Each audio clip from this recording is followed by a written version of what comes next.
saudara-saudari yang dikasihi oleh Tuhan, selamat hari Minggu untuk kita semua. Hari ini hari Minggu biasa pekan ke-7, tanggal 19 Februari 2023. Bacaan-bacaan yang akan kita renungkan, bacaan pertama diambil dari Kitab Imamat bab 19 ayat 1 sampai ayat 2 dan ayat 17 sampai ayat 18. Bacaan kedua diambil dari surat Paulus yang pertama kepada jemaat di Korintus bab 3 ayat 16 sampai ayat 23, dan bacaan Injil diambil dari Injil Matius bab 5 ayat 38 sampai ayat 48. Kamu telah mendengar firman, mata ganti mata dan gigi ganti gigi.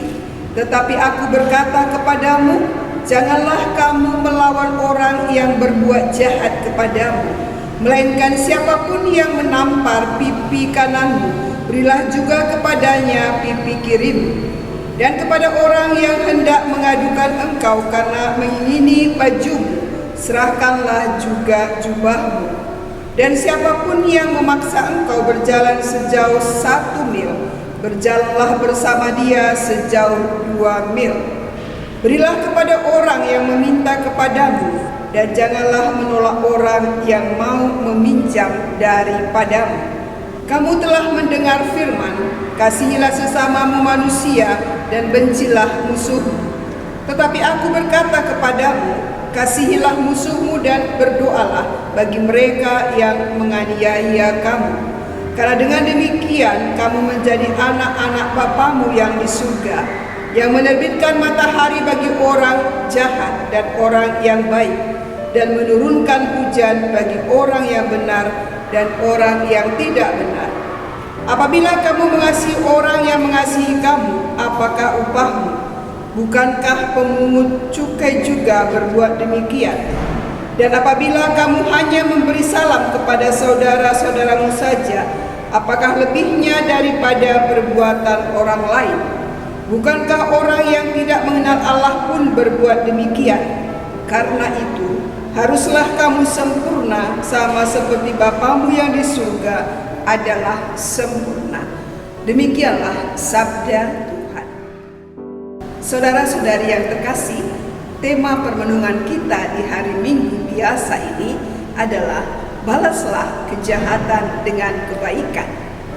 Beberapa tahun silam, seorang pria yang tidak suka orang mengepulkan asap rokok ke wajahnya menemukan cara bagi orang-orang yang bukan perokok untuk membalas dendam.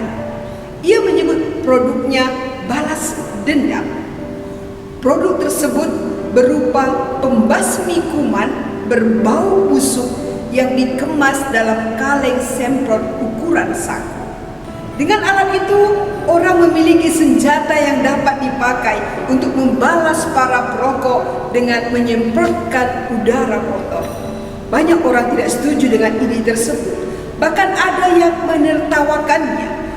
Meski demikian, banyak juga orang yang membelinya. Pembuat produk tersebut merasa yakin bahwa kita semua pernah mengalami perasaan demikian.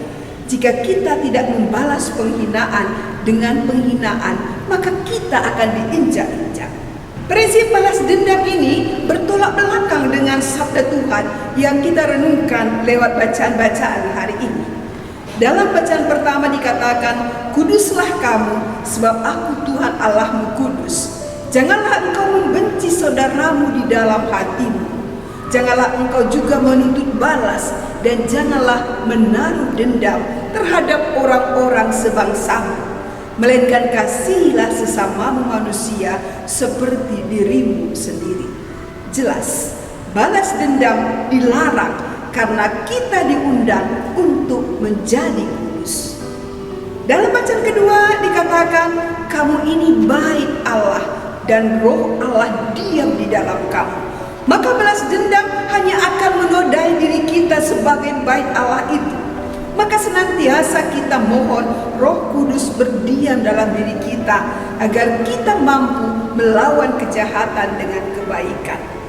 Dan dalam bacaan Injil hari ini, Yesus mengajarkan sesuatu yang melampaui hukum yang berlaku di kalangan orang Yahudi, yakni mengasihi dan mendoakan orang yang menganiaya kita. Itulah ciri yang seharusnya dari anak-anak Bapa surgawi. Bapa telah berbuat kasih kepada orang yang jahat dan yang baik, orang yang benar dan tidak benar. Maka kita sebagai pengikutnya juga harus melakukan tindakan lebih dari sekedar mengasihi orang yang mengasihi kita, dan berusaha mengasihi sesempurna mungkin seperti Bapa mengasihi kita. Ini standar yang Tuhan inginkan bagi kita. Tidak hanya mengasihi mereka yang mengasihi kita, karena kalau kita mengasihi mereka yang mengasihi kita, itu hal yang gampang. Mengapa mereka mengasihi kita? Gampang sekali. Namun rasanya nilainya sangat berkurang. Saudara-saudara terkasih, mengasihi dan mendoakan musuh-musuh kita ini yang sangat sulit, namun juga mempunyai nilai yang sangat besar.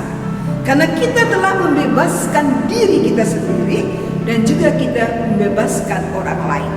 Pepatah mengatakan, musuh terbesar adalah diri kita sendiri. Jika ada orang yang memusuhi dan yang membenci kita, sesungguhnya musuh kita bukanlah dia, melainkan diri kita sendiri. Bagaimana kita mampu menaklukkan diri kita? Orang membenci kita, kita bisa sabar. Orang memusuhi kita, kita bisa mencintai dia. Kuncinya adalah diri kita sendiri. Maka taklukkanlah diri kita. Kuasai diri kita dengan kuasa Tuhan, dengan tetap meminta kekuatan dari Roh Kudus-Nya. Maka lewat sabda Tuhan hari ini kita diajak pertama, mari kita menjaga kekudusan tubuh kita. Jangan sampai kita dinodai oleh sikap dendam, sikap benci yang membuat tubuh kita tercemar. Yang kedua, ketika orang lain berbuat tidak baik kepada kita, mari kita berjuang untuk senantiasa berbuat baik kepada orang lain dengan tetap mengasihi mereka. Ini bukan hal yang gampang. Namun ketika kita bekerja sama dengan Tuhan, senantiasa meminta kekuatan dengan Tuhan, kita akan bisa mengalahkan ego kita dan kita dapat berbuat baik kepada semua